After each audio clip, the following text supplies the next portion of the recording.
happened just over less than a week ago.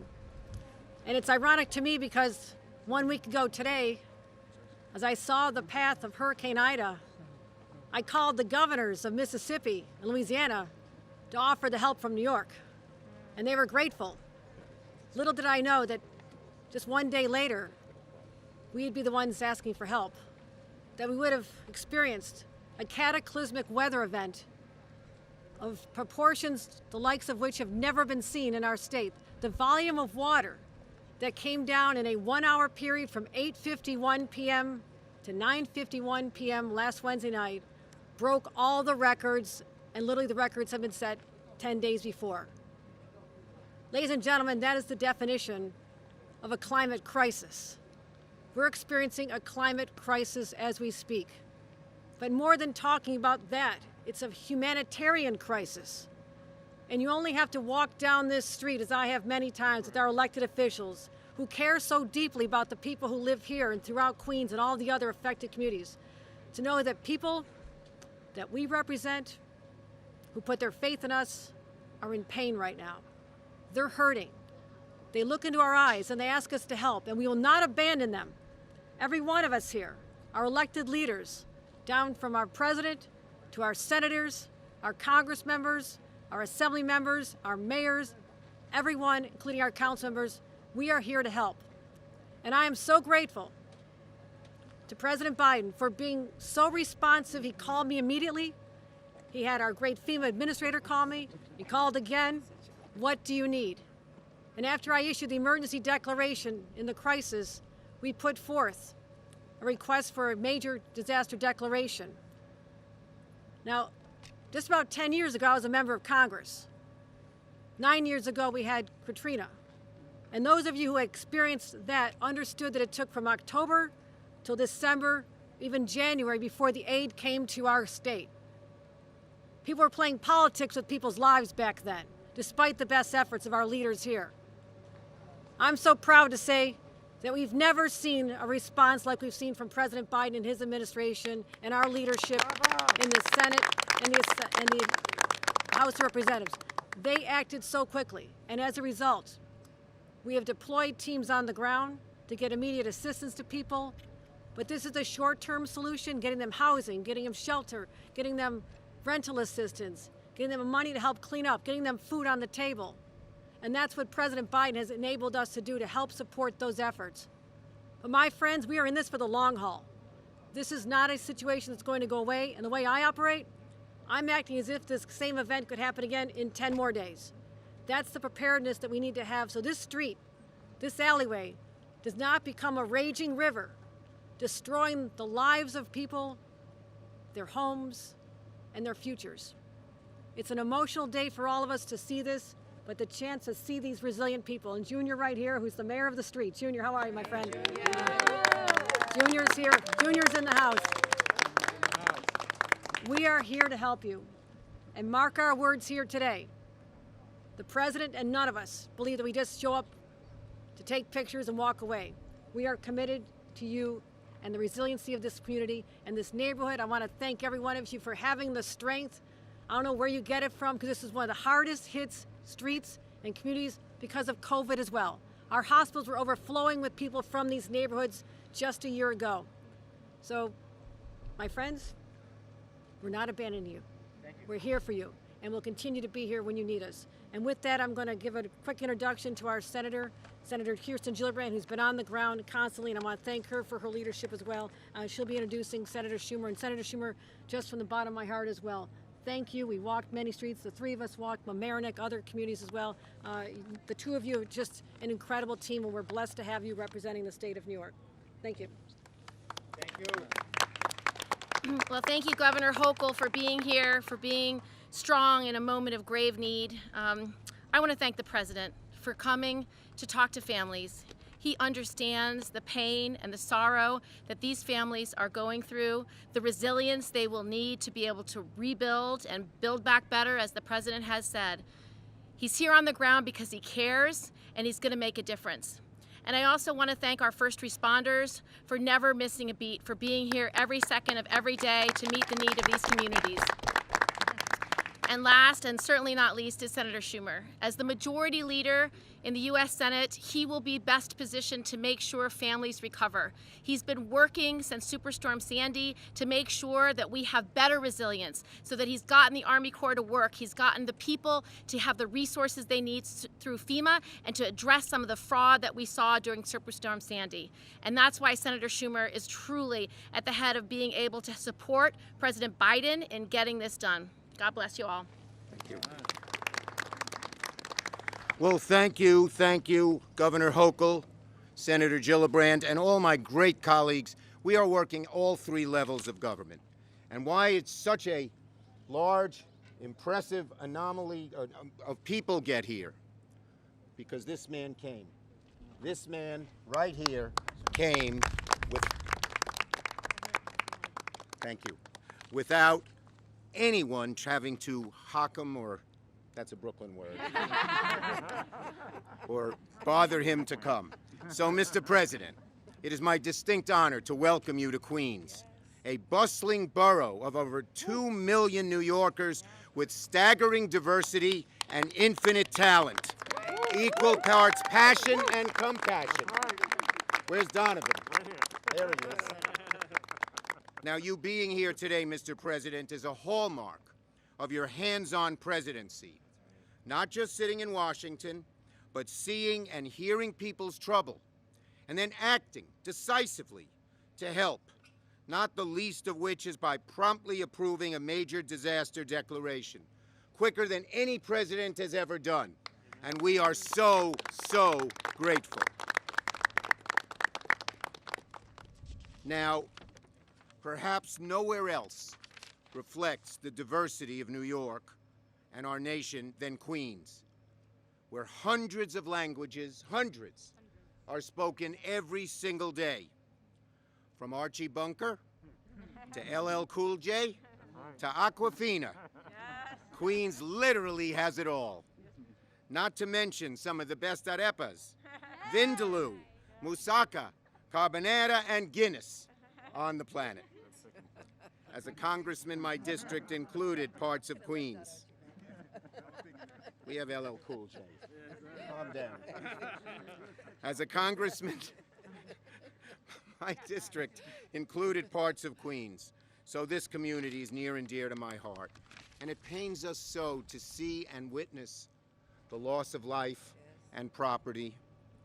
It pains us deeply to read the stories of neighbors we lost in the storm. Mr. President, less than 2 miles from where we're standing, in Woodside, 2 parents, Ang Lama and Ming Ma Sherpa, perished, along with their toddler son, Lobsang Lama, as water rushed into their basement apartment. Lobsang was 14 months old, a little beautiful boy gone. Gone. The same brutal story repeated itself across New York as Ida dumped a record amount of rain. People trapped in their own homes. In a matter of minutes, a place of safety and refuge became a coffin. Mr. President, we're so thankful that you're here, not just to see for yourself the destruction and damage wrought by Ida, but also to deliver the prompt aid we urgently need. This community is hurting. We've lost loved ones. We've lost homes. We've lost small businesses, and even small things, the marriage albums, the mementos, the pictures that can never be replaced no matter how much financial help we're able to get people. Leaves a hole in your heart, a hole in your heart. Now, in the short term, of course, we need the federal aid to staunch the bleeding and rebuild stronger and more resilience than before. And Mr. President, I thank you for heeding my call and that of Senator Gillibrand and the call of Governor Hochul and my colleagues in the New York delegation, many of whom are here, who did such a great job for New York. Let's have the congressional delegation. A round of applause for them. And we all work to speedily get public assistance, which goes to the city and localities, individual assistance, grants, not loans, of up to $36,000 per individual, and small business support that will unlock aid to many homeowners and businesses who need it. But my friends, as you know, Mr. President, we cannot stop there. Our climate is changing, in ways that are undeniable, that are accelerating, that are caused by humans, that are devastating communities here in Queens and across America with increasing unfortunate frequency. The last time this much rain fell on New York City was just 11 days before Ida, when Tropical Storm Henri deluged New York City and Long Island, only 2 months after Tropical Storm Fred ravaged upstate New York. Let me repeat that. In the span of just 1 week, New York City saw two once-in-a-century storms. 1 week. This is not normal. This is not normal. And that's why we so urgently need, Mr. President, your big and bold Build Back Better plan. We must attack the cancer of climate change that is driving these destructive storms. That means protecting our frontline communities that bear the brunt of pollution and decarbonizing our economy ASAP and implementing a just transition fueled by American workers being paid a fair wage. We need to prepare for the next storm and the one following that, and in doing so, ensure our investments help create a more resilient New York for this generation and future generations. Build Back Better has very ambitious goals. Reducing 50% of carbon that goes into the atmosphere by 2030 and 80% clean electricity by that year as well. This is your way, Mr. President. So proud of what you have done, so impressed to boldly and courageously confront the challenges we face, be they climate change, racial and economic inequity, or disaster response, and in the process, to build a healthier, a more unified, a more just, and a more robust United States of America. So without further ado, let me welcome the man who will lead us out of darkness of this present moment and help us achieve a brighter future for Queens, for New York, and the whole United States of America, our great President, Joseph Robinette Biden. Amen.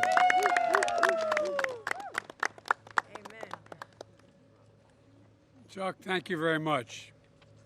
As an old joke goes, if my father were here, he'd say thank you. If my mother were here, she'd say, who are you talking about?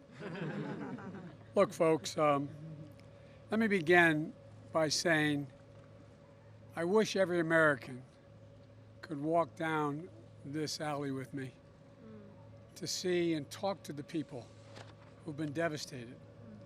Just talk to them. None of them were shouting or complaining.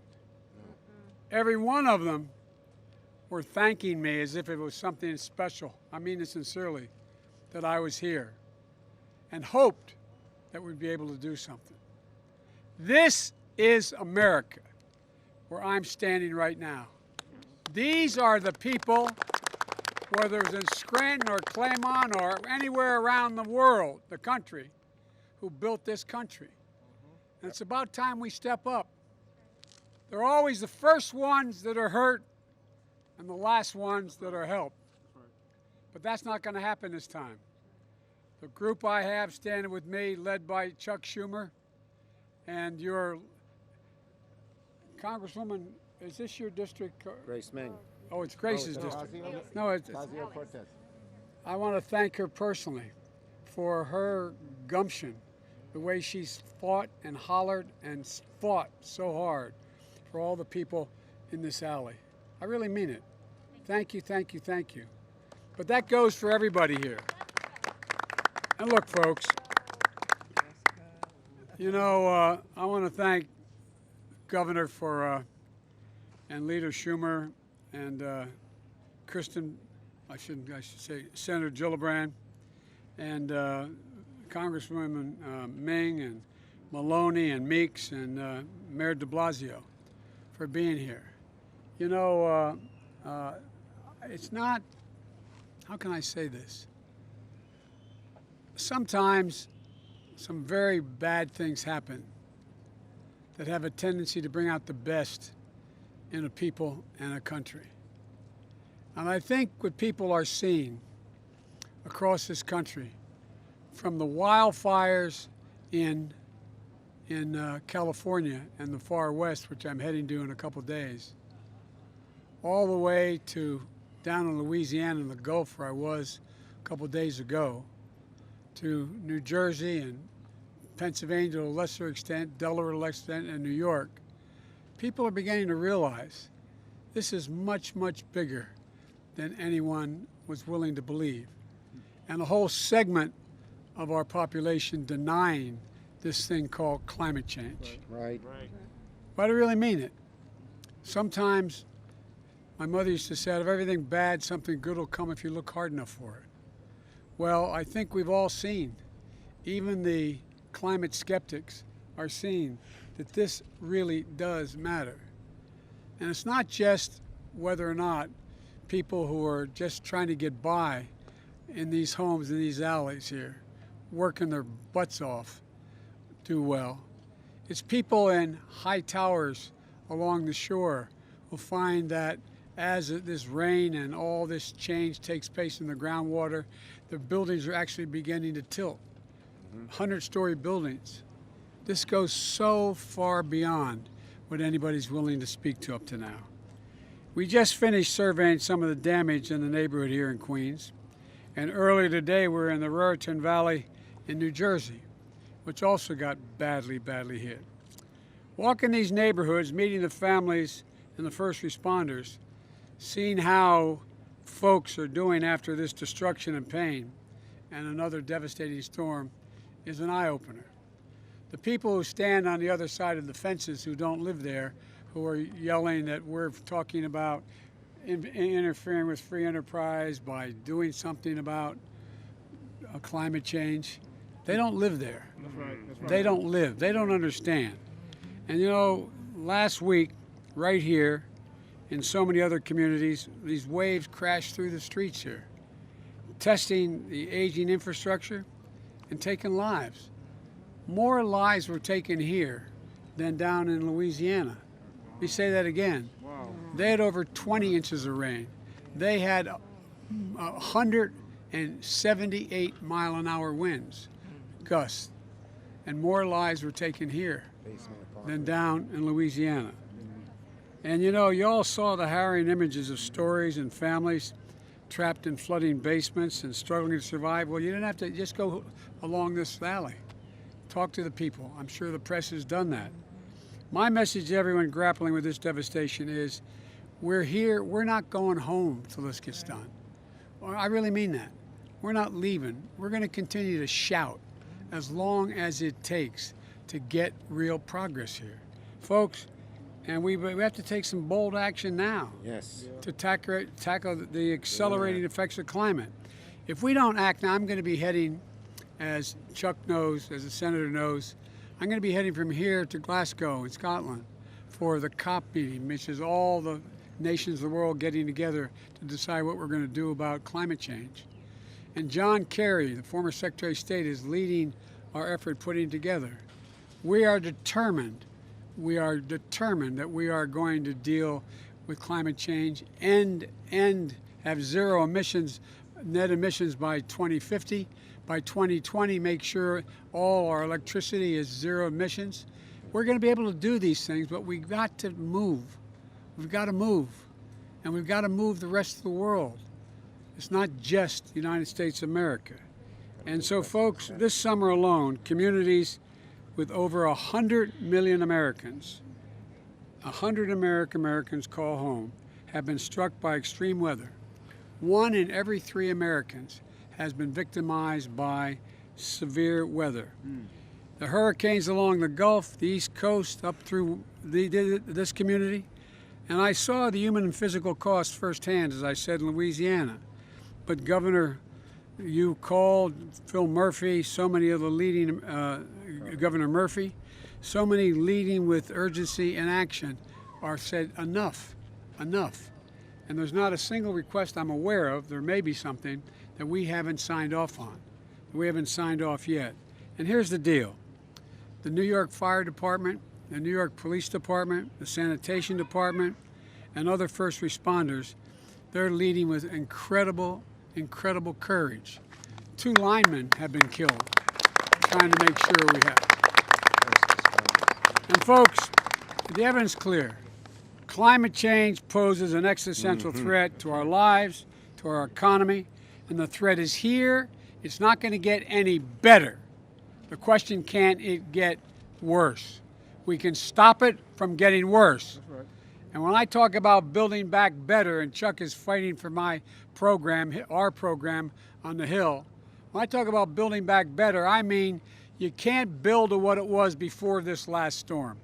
You got to build better so if the storm occurred again, there would be no damage. There would be. But that's not going to stop us, though, because if we just do that, it's just going to get worse and worse and worse, because the storms are going to get worse and worse and worse. And so, folks, we got to listen to the scientists and the economists and the national security experts. They all tell us this is code red. The nation and the world are in peril. That's not hyperbole. That is a fact. They've been warning us the extreme weather would get more extreme over the decade, and we're living in real time now. Or we can look around the wreckage and the ruins and the heartbreak from so many communities to feel it. Just don't understand. You can feel it. You can taste it. You can see it. Precious lives lost in Louisiana, New Jersey, New York. Families living in shelters, subway stations flooded, decaying infrastructure pushed beyond the limits. Lives and livelihoods interrupted once again. We're working closely with the governors and mayors and members of Congress and community leaders. On Sunday, I immediately approved the disaster declaration of Governor Hochul to rush federal assistance to where it was needed here. FEMA is working intensively with state and local officials, assessing the damage and mobilizing resources. One of the things I want to thank Chuck for as leader of the Senate. He has helped mobilize state, local, and federal. When they're all working together, that's when things happen positively.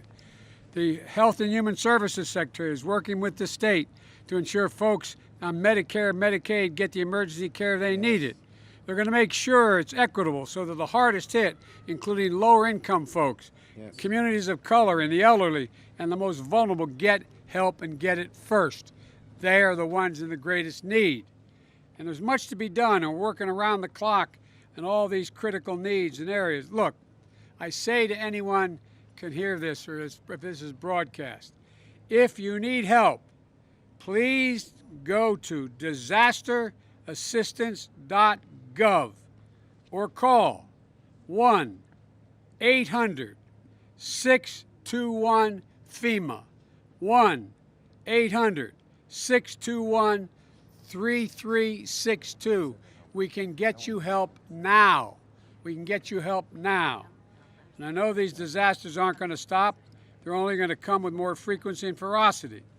And as I said, I'm working in Congress to pass two important pieces of legislation that this man here is honchoing through the Congress for me. The bipartisan plan to modernize our physical infrastructure, our roads, our bridges, our power transmissions, our distribution lines. How many bridges I just went through in New Jersey that have been overflown by the river. The river's gone higher than the bridges, having done damage to them. My Build Back Better plan with key investments in to fight climate change, cutting emissions, and make things more resilient. Each dollar we invest, every dollar we raise, a city block by 2 feet, flood-proof power stations, sanitations, reduction in the buildup of kindling in our forest, installing electrical lines underground rather than overhead, saves us $6 for every single dollar we spend to do those things. Because the next time disaster strikes, the flood is contained, the fire doesn't spread as wisely, and power stays on. Not to mention those investments save lives, homes, and create good-paying union jobs. Yay. I hosted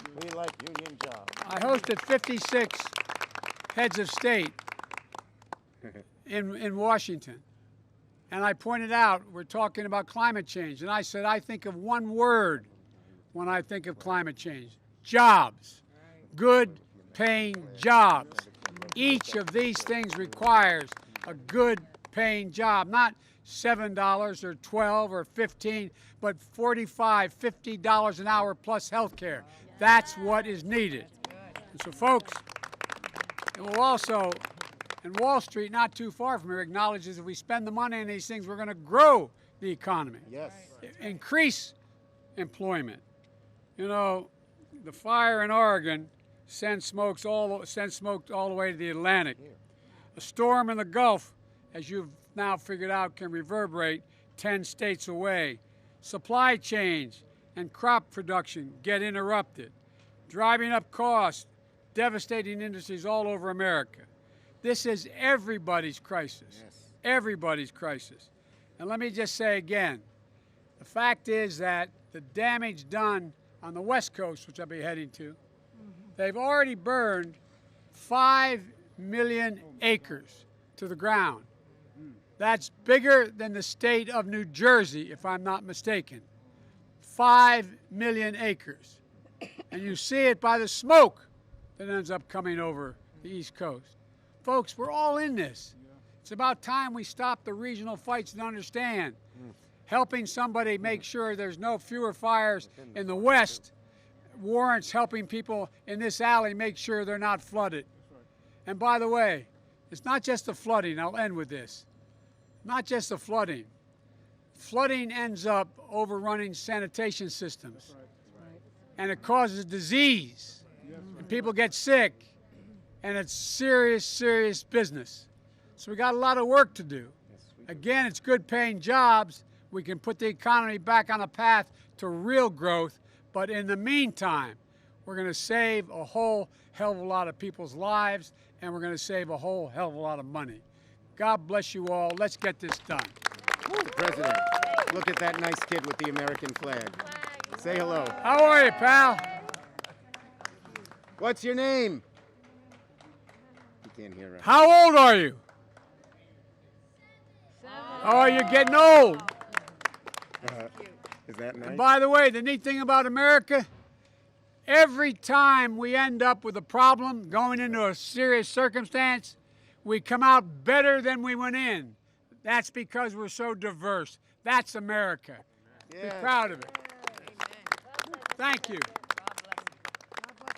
And don't jump. All right. Great job. Thanks. Thank you so much. God bless Thanks. you. I didn't get to mention all the names.